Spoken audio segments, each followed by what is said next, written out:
नहीं। और श्री वेदव्यास जी महाराज ने अपने विनम्र वितराग वैरागी सुपुत्र वैराग्य शिरोमणि श्री सुखदेव जी महाराज को ही यह भागवत कथा बांटने के लिए दिया। आप ही इसका वितरण करें। श्री सुखदेव जी महाराज इस भागवत धर्म को पढ़ करके यहाँ से वन में प्रस्थान कर गए। समय पाकर के परीक्षित जी को सुनाएंगे। परीक्षित जी के जन्म कर्म के बारे में हम सब ने सुना, ध्यान देंगे। स्थिरता से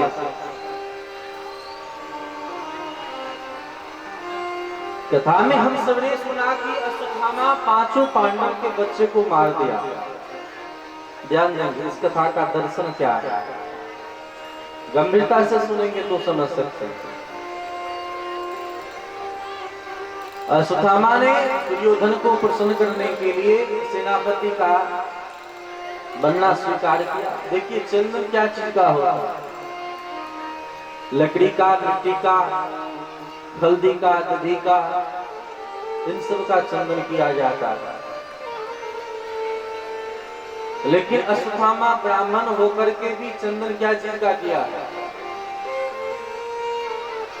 अश्वत्थामा का तिलक दुर्योधन ने खून से किया है। क्या चीज से किया है? रक्त से, खून से किया है।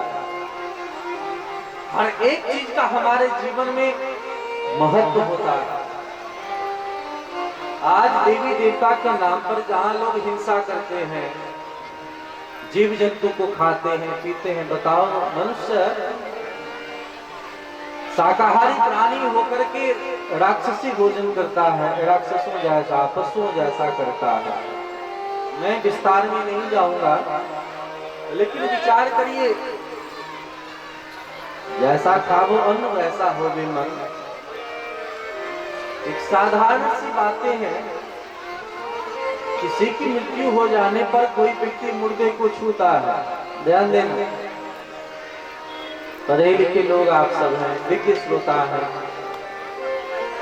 किसी मुर्दे को कोई छू लेता है तो बार बार स्नान करता है, पवित्र ऊपर होता है। फिर किसी जीव को कैसे मार करके खा सकता है? कोई जिंदा जीव है, उसे मार करके कैसे खाता है? कैसे उसकी प्रवृत्तियां हैं? विचार करें, अगर आपके बच्चों का अगर खून थोड़ा सा 2-4 बूंद भी टपक जाए तो दर्द होने लगती है। फिर आप किसी जीव जंतु के रक्त को कैसे निकलते देख सकते? आप मानव हो। विनोबा भावे जी ने कहा है, हिंदू किसे कहते हैं?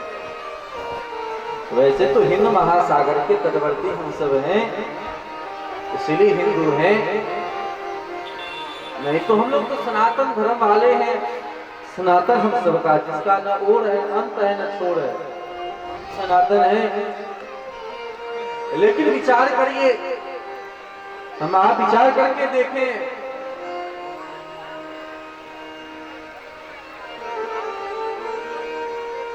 हिंदू किसे कहते हैं? हिंदू का मतलब है हिंसाया तुयते रतियम, जिन्हें हिंसा देख दर्द होने लगे, पीड़ा हो। आज कुछ संसारी संपदा के लिए भाई भाई विवाद हो जाता है।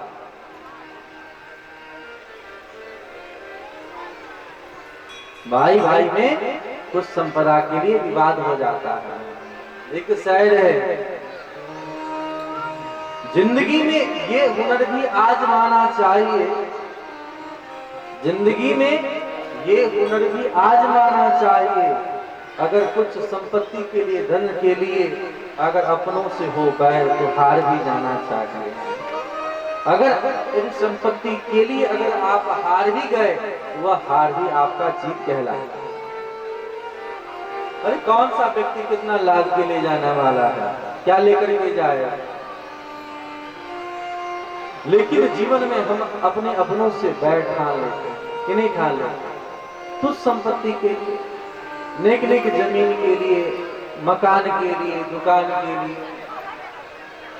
तो जिंदगी में ये हुनर भी एक बार आजमा करके देखो। जिंदगी में ये हुनर भी आजमाना चाहिए।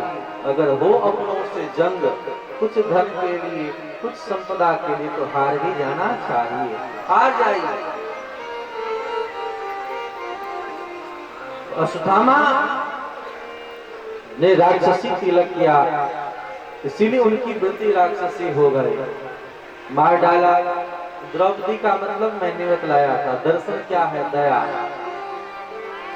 देखिए, द्रौपदी के 5 पति हैं। द्रौपदी यानी दया, इसका दर्शन है दया। कहानी तो समझ गए। द्रौपदी मतलब दया, युधिष्ठिर का मतलब धर्म, भीम का मतलब बल, अर्जुन का मतलब ऐश्वर्य पराक्रम, नकुल का मतलब विद्युत परायणता। इन सभी सद्गुणों से युक्त होकर के भी अगर आप दया से युक्त नहीं है तो वह धर्म किसी काम का नहीं, बल किसी काम का नहीं, विद्या किसी काम का नहीं है, ज्ञान किसी काम का नहीं है, ऐश्वर्य किसी काम का नहीं है। इसीलिए सबके साथ दया है। इसलिए अपने जीवन में इन दयालुता भाव को रखना चाहिए। दया धर्म को मूल है। दया करनी चाहिए। हम सबके जीवन में दया का ही अभाव होते जा रहा है। जिसके 5-5 बेटे का वध कर दिया हो, फिर भी वह देवी कह रही है मुच्चिता मुच्चिता में सा ब्राह्मणो नितराम गुरु। आज समाज में क्या होता है, ध्यान देना। अगर किसी ने एक 100 उपकार किया हो, अगर उनके माध्यम से एक अपकार हो जाए तो हम लोग सारे उपकार को भूल जाते हैं। लेकिन विधा तो ये कहती है, शास्त्र हम सबको ये आदेश देते हैं, क्या करना चाहिए? बोले एक उपकार कोई करे तो 100 अपकार करे, वो भी सहने का प्रयास करे। अपने जीवन में शास्त्रों की मर्यादाओं को हमने तक्के पे रख छोड़ा है।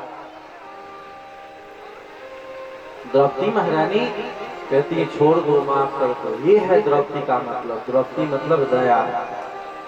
कुंती महारानी से हम लोगों ने क्या सीखा? जहाँ दुनिया में लोग संपत्ति के लिए हाय हाय करते हैं, वहाँ कुंती महारानी विपद मांगते हैं। विपदः सन्तु नः सत्सत तत् तत् जगत गुरु भवतो दर्शनम यत्सात् अपुनर्भव दर्शनम। हमको विपत्ति दीजिए। विपत्ति का मतलब क्या है? कोई विपत्ति चाहेगा? बोले नहीं, सब संपत्ति चाहते हैं। बोले फिर क्या? बोले दुख में सुमिरन सब करे और सुख में करे को, और जो सुख में सुमिरन करे तो दुख काहे कोई। अगर दुख की स्थिति में हम भगवान का जितना स्मरण करते हैं, कदाचित सुख भी आ जाए, समझे भी हो, तो भगवान को हम ना भूले। अगर भगवान को भूल जाएंगे तो फिर तो दुख आना ही है। जैसे कोई दुख नहीं चाहता फिर भी दुख आता है, उसी प्रकार आप सुख नहीं भी चाहोगे फिर भी सुख मिलेगा। भले ही सड़क खराब हो जाए। ऐसी सरकारें हैं कि यहाँ का सड़क बने, वहां का टूटा, वहां का टूटा, वहां का बना। तो सुख और दुख हम सबके द्वंद्व है जीवन के। संसार में अगर दुख हुआ है तो सुख भी होगा, और सुख के लिए अगर बहुत प्रसन्न है तो दुख आने में देर नहीं लगेगी, वो भी आता ही होगा। जैसे दिन और रातें आती जाती रहते हैं, उसी प्रकार हम सबके जीवन में सुख और दुख आते ही जाते रहेगा। तो हम सबने कुंती महारानी के माध्यम से यह सीख रहने की भगवान का स्मरण करते रहना चाहिए। पुनः आगे हम सबने पितामह भीष्म के माध्यम से क्या सीखा? अपने मति को भगवान से जोड़ करके रखिए। देखिए, भगवान से जोड़ करके रहेंगे ना तो सब काम हो जाएगा। एक आम व्यक्ति में और एक संत महात्मा में क्या अंतर है? एक आम व्यक्ति और संत महात्मा में क्या अंतर है? जैसे आदर करते हैं, पूजा करते हैं। देखो संसार में लोगों के अपने जो संतान होते, बाल बच्चे होते हैं, वो तो बात ही नहीं सुनता। बात मानता है? बात नहीं मानता। लेकिन कौन ऐसी बातें हैं जिन बातों को सुनने के लिए आप लोग इतना खर्चा करके मुझे बुलाया है? हम लोगों ने क्या ऐसा किया जिस कार्य के लिए इतने लोग कथाकार, संत, मुनि, महात्मा का आदर करते हैं? अपने परिजनों की तो सेवा नहीं करते, लेकिन संत, मुनि, महात्मा, गुरुजन की सेवा क्यों करते हैं? हम में उनमें क्या अंतर है? वो भी भोजन करते, हम भी भोजन करते, वो भी सोते, हम भी सोते, वो भी सब कुछ करते, हम भी सब कुछ करते। अंतर क्या है? अंतर एक ही है कि उन्होंने अपना संपर्क उनसे बना रखा है। उन्होंने अपना संबंध उन भगवान से बना रखा है। देखो राष्ट्रपति के चपरासी जो होता है ना, उसके भीतर भी इतना पावर होता है कि प्रधानमंत्री को फटकार। राष्ट्रपति के चपरासी में भी ये पावर होता है। कहते हैं गेट कीपर का कितना वैल्यू है। वो भी जिसको चाहे भीतर जाने दे, जिसको चाहे कान पकड़ के निकाल। आप संसार के दास हो, लेकिन संत, मुनि, महात्मा भगवान के दास हैं।